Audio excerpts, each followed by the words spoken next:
if your transmission looks like this and you can't get your hands on it to change that blade belt, you need to take off this one, this bolt right here, and then this one. This one's gonna be a bitch because they put it right next to the wheel. So, but after we get that, we'll be able to loosen this a little bit, and then we'll be able to get that belt off. I ended up just taking the wheel off, and then I had to use a long piece to get this part off. But they put it in like this, like I'm gonna put it in this way because I'll be able to actually do this easier, you know, screw it back in easier, and screw it back out if I need it in the future. Whoever did that was an asshole, because I had to fucking take the wheel off and use a long one to get that shit off. And they tightened that bitch like a fucking, I don't even know. Now that you got those two bolts off, this should be able to move slightly, and that'll help you get that bolt in the back, or that will help you get the belt off in the back.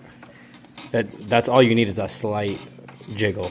All right, now that you took those two bolts off, I put this stick right here so this thing wouldn't fuck with me. And then battery's too low, but hopefully you guys can see. And let me see. Yeah, so this belt, the bottom belt, has to come off so that we can put the top blue belt on there. And since we loosened those bolts, we should be able to go, yeah, see, look how much slack there is.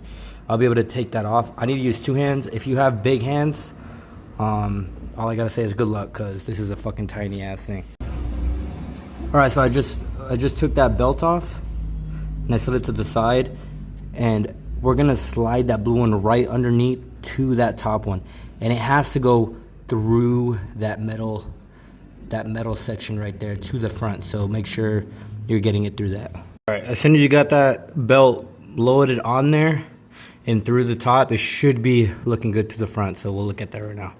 I'm not gonna come back here either, so I would put this belt back on so that we can run everything perfectly. So you just gotta make sure you're pulling on this little pulley thing right here, and then it should slide back on pretty easy. Okay, that was not as easy as I expected it to be, but we got it back on. It's just like a really little cave to like work with, but yeah, we got it on, and then we'll work to the front now. All right, as soon as you get to the front, you should have this. I haven't taken these off. Normally people take these off first, but I just want to get that back section done. So we got to take both these bolts off and slide it off. All right, once you get that off, you're going to slide this on. It's not going to go as easy as you think. So what I like to do is I get the one that fits, the 13/16. I just put it on there, and then see if I can do this with the camera in my hand. I'll take this one off and then slide this on. I don't think I'm gonna be able to do it with the camera, but we'll see. Okay, and then you just turn it. Yeah, I'm not gonna be able to do it. Let me see if I can set this up. Yeah, okay. I'm gonna do my best to do this, but you kind of you got to get one section on like that, right? And then this section you just, oh my god, the camera. You just start to turn it, and it should just slide on perfectly. See, there you go. Now you have it on. You can just slide the metal piece back on, and then tighten these bolts down. After you got that on, you should be good. Make sure you let the mower sit if you had it on the side for a while, just so the oil can, you know, recirculate through the engine. And then a quick tip for everyone right here is the blade engagement, right? The reason these snap is if this is too tight, like if you pull this section towards my hand, it'll make the belt tighter. And if there's a lot of tension on that belt, the use will, you know, it'll just overuse it, and then it eventually snaps. So you want to make sure you have this at a proper tightness, because it will snap this belt.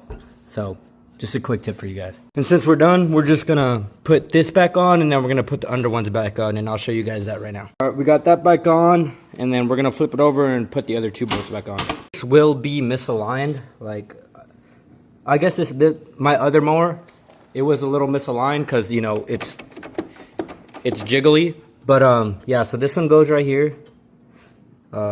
This one goes here, and then if you guys got this one that went upside down and you did have to take the wheel off to put it back in, I just recommend putting this side down, because like what's the point of that? You can literally just unscrew it from down here rather than, you know, doing it the other way and having to take the wheel off every time.